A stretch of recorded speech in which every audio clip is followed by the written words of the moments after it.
हे दोस्तों, आप सभी का स्वागत है फाइनेंस विद विभू में। पिछले वीडियो में हमने देखा था कि कैंडल स्टिक क्या होते हैं और उनकी कुछ हिस्ट्री के बारे में हमने जाना था। और आज की वीडियो में हम दोस्तों देखेंगे कि कैंडल स्टिक पैटर्न्स क्या होते हैं। तो चलिए दोस्तों शुरू करते हैं। दोस्तों, गूगल पर या यूट्यूब पर कैंडल स्टिक पैटर्न को इतना कॉम्प्लिकेटेड या रॉकेट साइंस की तरह दिखाया जाता है या इतने सारे कैंडल स्टिक पैटर्न बताए जाते हैं कि आदमी का दिमाग चकरा जाता है। पर असल में दोस्तों ये बहुत ही आसान होता है। तो चलिए दोस्तों शुरू करते हैं। तो दोस्तों आज हम इस वीडियो में लोग 3 चीज़ों के बारे में जानेंगे। पहला, कि सब लोग कैंडल स्टिक पैटर्न्स ही क्यों देखते हैं और इसका क्या कारण है। दूसरा, बायर्स और सेलर्स के बीच में टग ऑफ वॉर, यानी कि बायर्स और सेलर्स मार्केट को कैसे ऊपर और नीचे मूव करते हैं। और तीसरा, इंट्रोडक्शन ऑफ कैंडलस्टिक पैटर्न्स। एक छोटा सा इंट्रोडक्शन इस वीडियो में आपको मैं बताऊंगा कि कैंडलस्टिक पैटर्न्स होती क्या है। तो दोस्तों आइए अपने पहले पॉइंट की तरफ चलते हैं कि कैंडलस्टिक पैटर्न ही क्यों देखा जाता है या फिर मैक्सिमम लोग कैंडलस्टिक पैटर्न ही क्यों देखते हैं।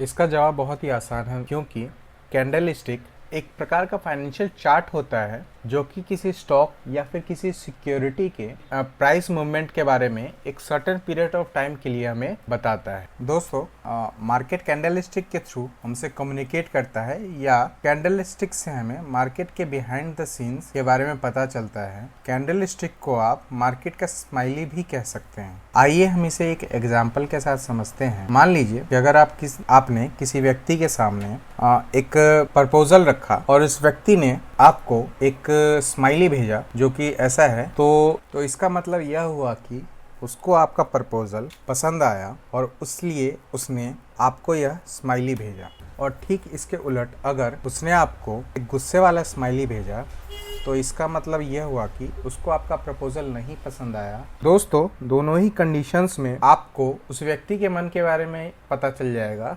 या उस व्यक्ति के मन में क्या चल रहा है आपको यह पता चल जाएगा। ठीक इसी प्रकार हमें कैंडल स्टिक की मदद से मार्केट के मन के बारे में पता चल जाता है या मार्केट के बिहाइंड द सीन्स में क्या हो रहा है इसके बारे में अंदाज़ा लग जाता है। मार्केट बुलिश या बियरिश कैंडल बनाकर आपको अपने बारे में बता देता है। इन्हें आप मार्केट का स्माइली भी कह सकते हैं। आइए दोस्तों, अब हम कैंडल स्टिक के बॉडी के बारे में जानेंगे। कैंडल स्टिक की बॉडी दिखती कैसी है। दोस्तों, आपके सामने यह एक बुलिश कैंडल है जो कि किसी भी टाइम पीरियड का हो सकता है। यह एक वीक का कैंडल हो सकता है या एक मंथ का कैंडल हो सकता है या एक महीने या एक साल का कैंडल हो सकता है। दोस्तों, मान लीजिए यह एक दिन का कैंडल है, तो दिन की शुरुआत में यह 10 रुपए पे ओपन हुआ और इसने 20 रुपए पे क्लोज किया और 25 रुपए का हाई बनाया और 5 रुपए का लो बनाया।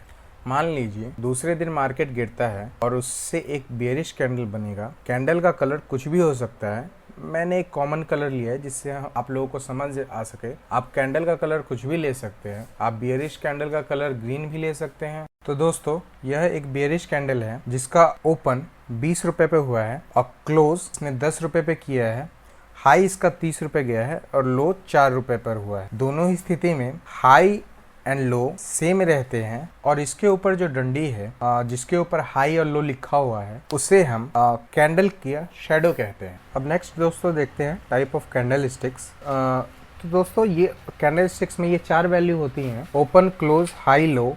एक ट्रेडर के मन पे इन चारों का साइकोलॉजिकल वैल्यू काफ़ी पड़ता है।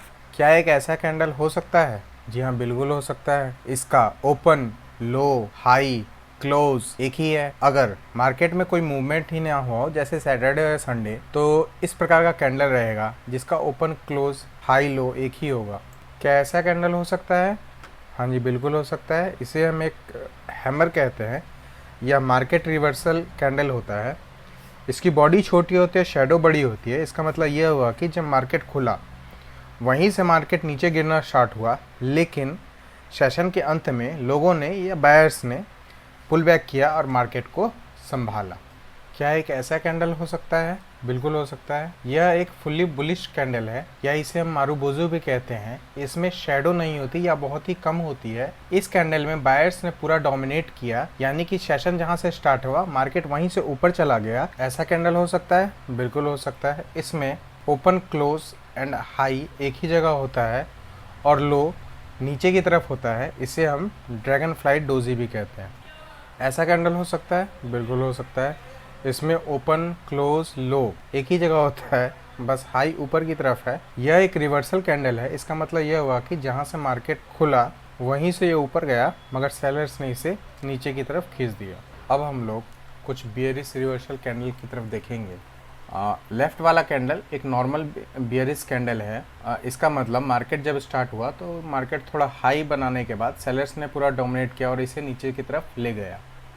मिडिल वाला कैंडल एक बियरिश मारुबोजू कैंडल है। इसका मतलब मार्केट जब स्टार्ट हुआ तो सेलर्स ने मार्केट को पूरा डोमिनेट किया और बायर्स की कुछ चलने ही नहीं दी और इसे पूरा नीचे की तरफ ले गए।